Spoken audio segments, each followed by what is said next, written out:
novembre 2017, la cérémonie aux Mureaux en mémoire de l'armistice enfin au combat lors de la Première Guerre mondiale a été très fréquentée avec une soixantaine de personnes, malgré la pluie. Cette cérémonie a commencé avec un défilé qui est parti place de la mairie afin de rejoindre à travers les rues du centre-ville le parc Jean Vauzel où se trouve le monument aux morts de la commune.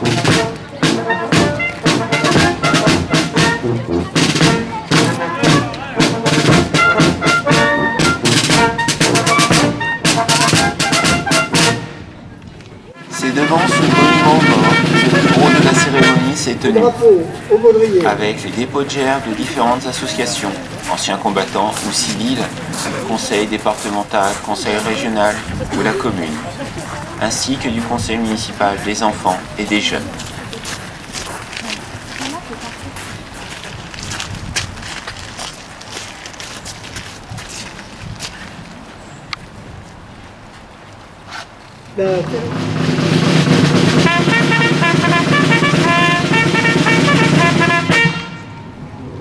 Attention pour les couleurs. Envoyez.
Plusieurs allocutions ont été prononcées devant le monument aux morts. Ce reportage vous permet de les découvrir et de les écouter, et de voir ô combien cette cérémonie a été suivie. De Madame Geneviève Dariussec, secrétaire d'État auprès de la ministre de la Défense.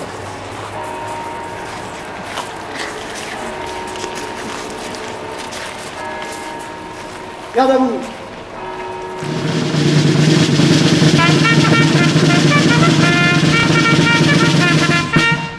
Ouvrez le vent.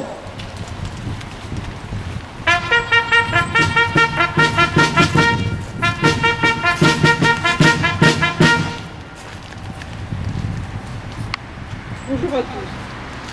99 années ont passé depuis cette fin de matinée où, ce 11 novembre 1918 à 11h, sur le front, les clairons ont surgi pour sonner le cessez-le-feu. Un conflit de 4 ans et demi s'achevait alors. Si l'avant et l'arrière communient dans la fierté nationale, c'est aussi le temps du deuil qui commence face aux pertes considérables, tant civiles que militaires. La Grande Guerre a profondément bouleversé les nations européennes. Les équilibres mondiaux sont durablement modifiés. Cette année, nous célébrons plus particulièrement le centenaire de 1917. Après 3 ans de conflit, c'est l'année de la fatigue des peuples, mais aussi le tournant de la guerre. Sur le temps long, elle s'avère déterminante pour le XXe siècle. Ses conséquences se font encore sentir aujourd'hui.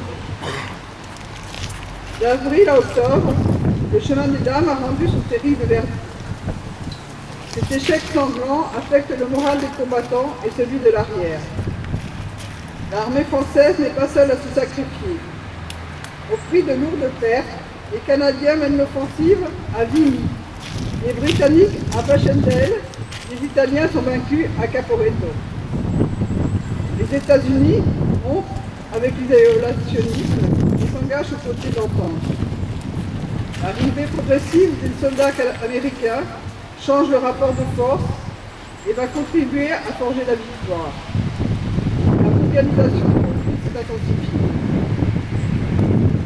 Traversée par 2 révolutions, la Russie connaît de profonds bouleversements et signe le 15 décembre un armistice avec l'Allemagne. Cette dernière va pouvoir, en 1918, concentrer toutes ses forces sur le front occidental. Victimes indirectes de la guerre, des centaines de milliers d'enfants en portent les séquelles et se retrouvent orphelins. Ils grandiront seuls ou au sein de familles incomplètes, marquées à jamais par la perte. C'est pour leur permettre de vivre dignement que l'État crée le 27 juillet 1917 le statut de pupille de la nation. Destiné à l'origine aux orphelins de guerre, il est étendu aujourd'hui aux orphelins d'apparenture en opération militaire extérieure ou lors d'un attentat terroriste. Le 16 novembre 1917, il y a presque 100 ans, au milieu de la tempête, Georges Clemenceau était appelé à former le gouvernement. Président du Conseil et ministre de la guerre à 76 ans, il appelle à la guerre intégrale et remobilise la nation, les armées, avec l'obsession de mener la France à la victoire. En ce jour du 11 novembre, depuis la loi de 2012, nous rendons hommage à l'ensemble des morts pour la France, à ceux tombés lors de la Grande Guerre, lors de la Seconde Guerre mondiale, lors des guerres de décolonisation, à ceux tombés hier et aujourd'hui, lors de nos opérations extérieures partout dans le monde. Notion reconnaissante, rend hommage et perpétue l'indispensable mémoire. Nous sommes tous, de génération en génération, les descendants de ces hommes et de ces femmes qui ont combattu, souvent au péril de leur vie, pour sauver notre pays. Nous leur devons une éternelle reconnaissance pour nous avoir offert ce monde dans lequel nous vivons. Ils se sont battus non seulement pour notre liberté, mais pour toutes les libertés. Aujourd'hui, nous, les héritiers des vainqueurs de 1918, nous sommes engagés dans une guerre contre un ennemi diffus, fanatisé et cruel. Pour cet adversaire, tous ceux qui ne se soumettent pas à sa dictature, les enfants comme les vieillards, les femmes comme les hommes, les forces de l'homme, les forces de l'ordre comme la société civile, sont des ennemis à abattre. Nous ne pouvons pas accepter, dans le cadre de l'esprit de défense, quiconque vienne dérober ce que nos aïeux nous ont laissé. Nos structures, notre mode de vie, issu d'une civilisation millénaire et résultant de guerres tout aussi horribles les unes que les autres, que serait leur faire injure que de ne pas défendre cet héritage sacré. De nos jours, malgré l'actualité, si nous pouvons vivre en paix, nous devons toujours avoir à l'esprit que l'appel du 18 juin 40 a su mettre la France à la table des vainqueurs en 1945 et nous a laissé une feuille de route claire et précise. L'honneur, le bon sens et l'intérêt supérieur du pays. Combien sont conscients de cette liberté chèrement acquise? Combien d'hommes sont morts afin que nous soyons libres aujourd'hui? La paix est une denrée difficile à conserver. Comment défendre notre pays? La tâche est rude et le chemin est long. Il faut éduquer les jeunes à respecter notre pays dès le plus jeune âge, dans les écoles, les collèges, et leur enseigner les valeurs qui fondent notre civilisation. Il faut réinventer le civisme, partout, de la famille à l'État. Ce n'est pas une question de moyens, c'est une question de volonté. Actuellement, le progrès est responsable d'une nouvelle façon de vivre, qui nous fait ignorer l'autre, nous rendant individualistes. Mais le Français, dans les moments difficiles, retrouve les valeurs qu'il n'aurait jamais dû perdre, l'intérêt commun et son esprit de défense. Pour conclure, je citerai deux historiens. L'un est contemporain. Tous les membres d'un même État sont obligés de contribuer à la solidarité nationale en payant des impôts. Et, le cas échéant, ils devront accepter de faire la guerre et de risquer leur vie pour défendre leur pays. L'autre, athénien, 400 ans avant notre ère, est toujours d'actualité. Qu'importe la taille des vaisseaux et les murailles de la cité, si la volonté de défense du citoyen n'existe pas. Je vous remercie de votre attention. Monsieur, Madame, Monsieur, Monsieur le représentant des corps constitués, Monsieur le commissaire, à l'aube du centenaire du 11 novembre 1918, nous sommes une nouvelle fois réunis en cette matinée pour commémorer la fin de la Première Guerre mondiale. Des millions de morts et de blessés, tout autant veuves d'orphelins, les stigmates indélébiles d'une violence inouïe, le goût amer d'une humanité ébranlée et un pays à reconstruire. Voilà le tragique constat. Aujourd'hui, plus que la fin des combats, c'est à une paix retrouvée que nous rendons hommage, ainsi qu'à tous ces artisans, femmes et hommes qui, au péril de leur propre vie, ont défendu notre nation, notre liberté. Les années passent et notre devoir de mémoire reste intact. Ce devoir de mémoire, dans d'autres mesures, doit malheureusement intégrer de nos jours des événements plus récents, et c'est avec effroi et douleur que nous commémorons lundi prochain les 2 ans de l'attentat du Bataclan. Comme l'ont très justement souligné les jeunes du conseil municipal des enfants, les jeunes du conseil municipal des jeunes, la liberté et la paix sont à la fois les plus belles des valeurs, mais également les plus fragiles. Les batailles d'aujourd'hui ne ressemblent pas à celles d'il y a 100 ans, elles n'en demeurent pas moins les luttes que nous devons mener chaque jour. Ces batailles nouvelles ne sont pas seulement économiques comme le pensent certains, elles ne sont pas simplement idéologiques comme le pensent d'autres, elles sont avant tout humaines. Elles nous conduisent à lutter chaque jour contre toutes les formes de violence et de repli. Nous devons tous contribuer à notre niveau, avec nos moyens, en y incluant, pour mettre son parapluie, c'était l'idée. En y incluant les plus jeunes générations représentées aujourd'hui par la présence des conseils municipaux d'enfants et de jeunes. D'ailleurs, je salue notamment les conseils municipaux d'enfants parce que c'est une de leurs dernières manifestations. Et sachez une chose, peut-être que c'est la dernière par rapport au conseil municipal d'enfants comme le conseil municipal des jeunes, mais sachez qu'il y en a plein d'autres. en 2020, en 2026, en 2032, en 2037. Et donc la chaîne des élus doit continuer. Et c'est pour cela que vous vous formez. C'est par votre engagement, parce que demain, on le prépare aujourd'hui. Je voudrais terminer mon propos aussi.